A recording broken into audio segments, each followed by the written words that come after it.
The crystal chandeliers, hanging from the ceiling of the Grand Wellington Hall, sparkled like stars above the wealthy guests. Expensive laughter filled the ballroom while waiters carried silver trays covered with champagne glasses and tiny desserts no one could pronounce.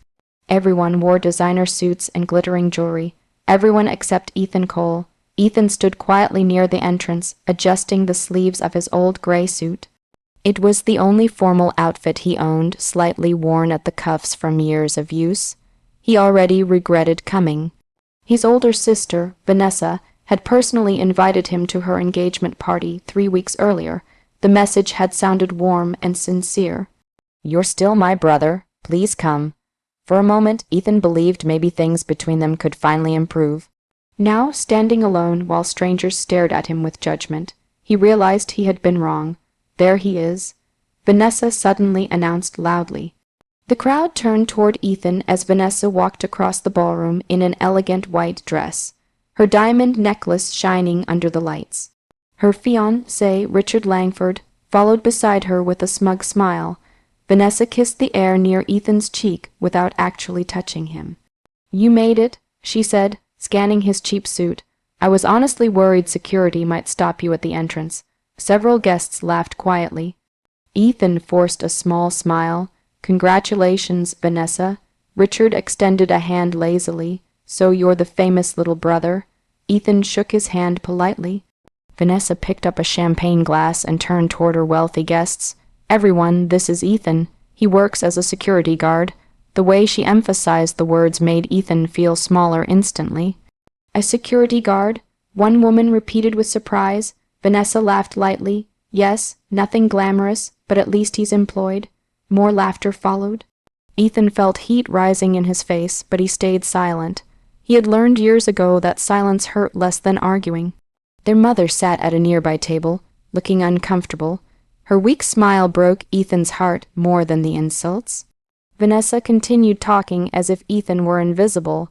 "Richard's family owns 3 companies, so you can imagine the difference in ambition between the men in my life." Richard smirked while sipping champagne. One of his friends asked Ethan, "So what exactly do you guard? Shopping malls?"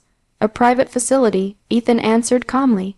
Vanessa rolled her eyes dramatically. "He acts like it's classified." If only she knew, Ethan thought quietly. But he could never tell her the truth. 5 years earlier, Ethan had signed agreements that prevented him from discussing anything connected to his work. To the world, he was merely a quiet security employee working long night shifts. Nobody knew about the military operations. Nobody knew about the lives he saved. And nobody knew about the nightmares that still woke him every night. Vanessa leaned closer and whispered sharply, "Try not to embarrass me tonight, okay?" Ethan looked at her for a long moment before nodding silently. Hours passed painfully. The guests barely acknowledged Ethan unless they were making jokes about his job. Eventually, Vanessa approached him again, irritated. "The catering team is short-handed," she said. "Can you help move supplies from the kitchen?" Ethan blinked slowly. "You want me to work at your engagement party? Well," Vanessa replied with a fake smile, "you're used to standing around in uniform anyway." A few nearby guests laughed again. For a brief second, Ethan considered leaving, but then he looked toward their mother sitting alone at the table. She looked tired, fragile, older than her years. He stayed for her. Without arguing, Ethan carried several heavy supply boxes through the service hallway, while guests continued celebrating inside the ballroom. As he returned toward the main entrance, the sound of tires screeching outside suddenly echoed across the building. The music stopped. Guests exchanged nervous looks. Through the ballroom windows, several dark military vehicles pulled into the circular driveway. Then armed officers stepped out. The massive entrance doors opened sharply. A tall army major in decorated uniform entered the hall surrounded by soldiers. The entire room fell silent. Vanessa looked confused. "What is happening?" The major ignored everyone. He walked straight past the wealthy guests, straight past Richard, straight toward Ethan. Then, before anyone could speak, the major stopped in front of him and raised his hand in a perfect military salute. "Yes, sir," the major said respectfully. "We found the threat." The ballroom froze in complete silence. No one moved, no one even breathed. Ethan stood still near the entrance while the army major held his salute firmly, his expression filled with respect. The wealthy guests who had mocked Ethan minutes earlier stared at him with wide eyes, unable to understand what they were seeing. Vanessa blinked in confusion. There has to be some mistake. The major lowered his hand slowly. There is no mistake, ma'am. Richard stepped forward nervously. Excuse me, Major, this man is my fiancé's brother. Yes, the major replied calmly, and you should be very proud to know him. Murmurs spread across the ballroom. Vanessa laughed awkwardly, trying to regain control of the situation. My brother works security at some private facility. I think you may have confused him with someone else. The major's face hardened instantly. Ms. Cole, he said firmly, your brother is one of the bravest men I have ever served beside. The room fell silent again. Ethan quietly rubbed the back of his neck, clearly uncomfortable with the attention. Major Dawson, he muttered, this really isn't necessary. With respect, sir. The major answered, after tonight, I believe it is. Vanessa stared at Ethan, served beside. What is he talking about? Ethan avoided her eyes. Major Dawson turned toward the crowd. 3 years ago, a convoy transporting military personnel overseas was attacked during a classified operation. Communications failed, vehicles were destroyed, several soldiers were trapped. The guests listened in stunned silence. The man standing before you entered the attack zone alone and pulled 6 wounded soldiers to safety under heavy fire. A woman near the dance floor covered her mouth in shock. Richard frowned. That's impossible. He's a security guard.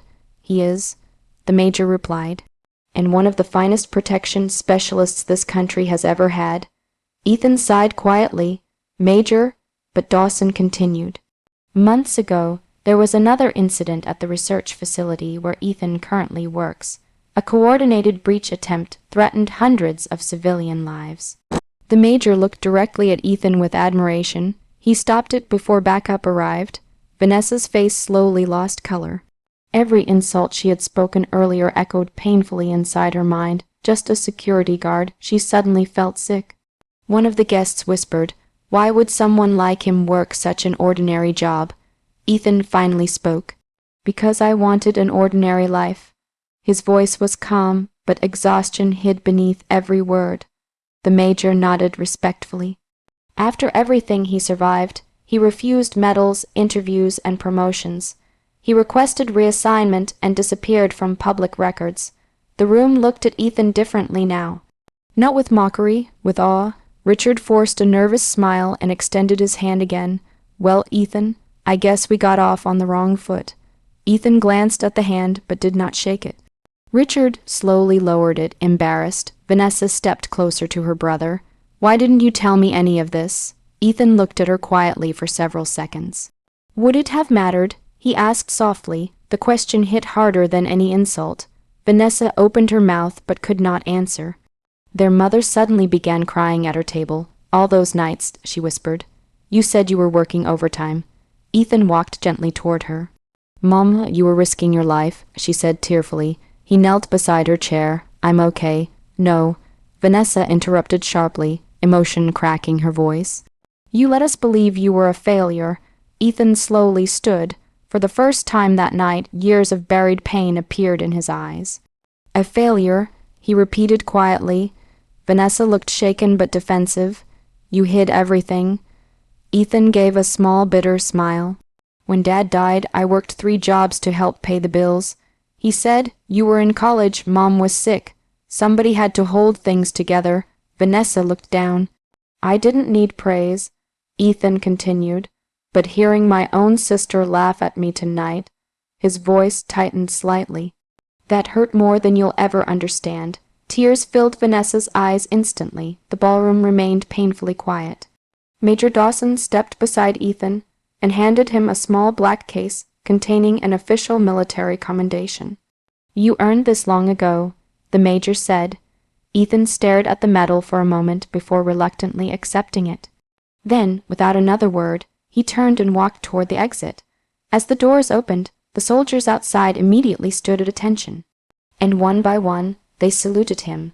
By morning, the video had spread everywhere. Someone at the engagement party had recorded the moment, Major Dawson saluted Ethan in the middle of the ballroom. Another guest uploaded the clip online with the caption, "Woman humiliates her brother before discovering he's a military hero." Within hours, millions of people had watched it. News channels replayed the footage repeatedly. Social media exploded with comments defending Ethan and criticizing Vanessa's cruel behavior.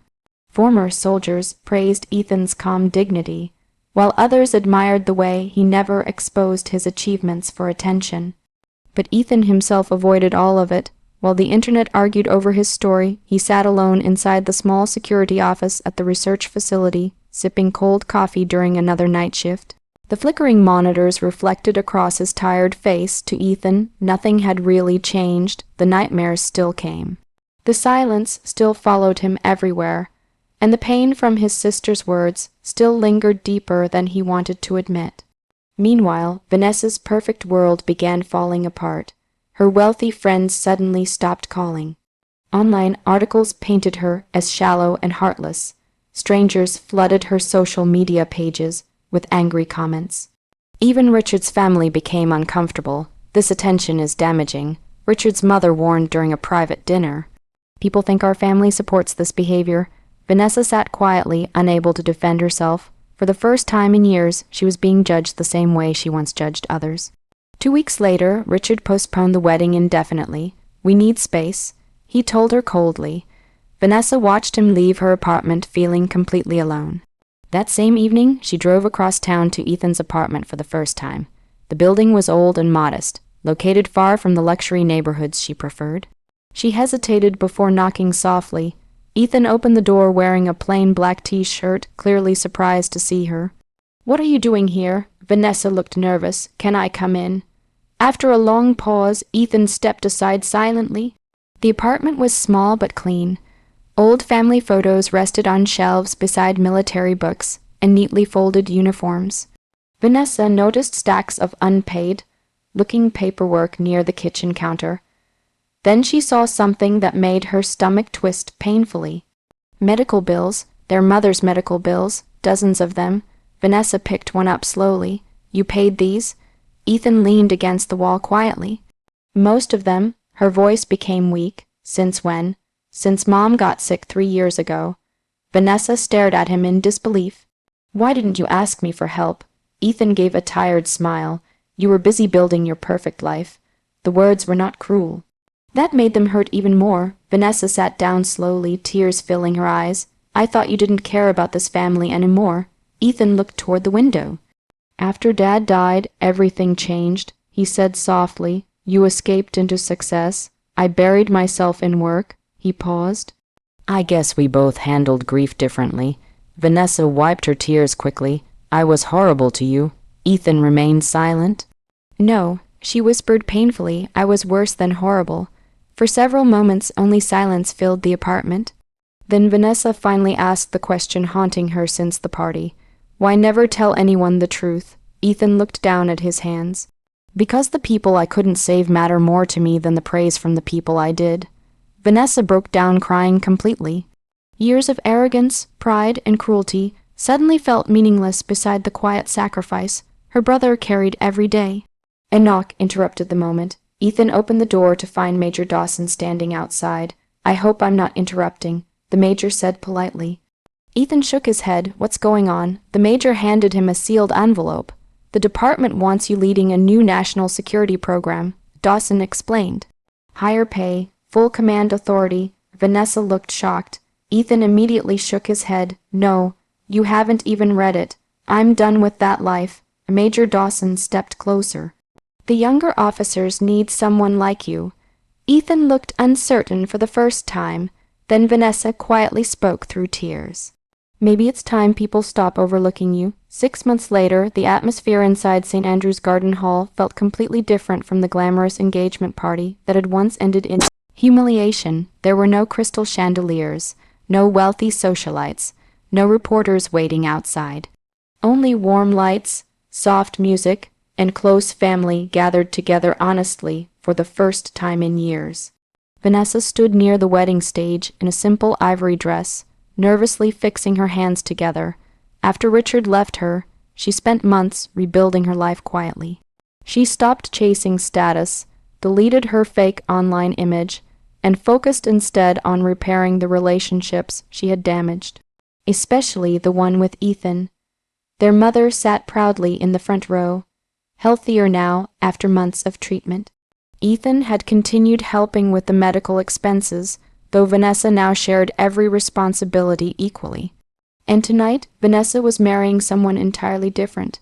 Daniel Harper was a high school teacher with kind eyes and an ordinary salary. He wasn't rich. He didn't own companies or luxury cars. But when he looked at Vanessa, he saw a woman worth loving instead of a trophy worth displaying. Ironically, he was everything Ethan once hoped his sister would value. As guests settled into their seats, Vanessa searched the crowd nervously. Then she saw Ethan entering quietly through the back doors. Just like always, he avoided attention. He wore a dark navy suit with no medals, no military decorations, and no signs of importance. Yet the room somehow felt calmer the moment he arrived. Vanessa's eyes immediately filled with emotion. Ethan noticed and gave her a small, reassuring nod. For months after the engagement disaster, their relationship remained awkward and fragile. Forgiveness had not come easily. Some wounds needed time, but slowly things changed. Vanessa started visiting their mother regularly instead of sending expensive gifts. She volunteered at veteran support centers after learning about soldiers struggling with trauma. Most importantly, she finally listened when Ethan spoke instead of judging him before he could. And Ethan noticed the difference. The ceremony began peacefully. When it came time for the wedding speeches, Vanessa stepped onto the small stage holding trembling note cards. Her voice shook slightly. A year ago, she began softly. I thought success meant money, status, and appearances. The room listened carefully. I judged people based on titles and salaries. She glanced toward Ethan, including my own brother. Silence filled the hall. Vanessa swallowed hard before continuing. The truth is, I was ashamed of him because I didn't understand him. Tears formed in her eyes.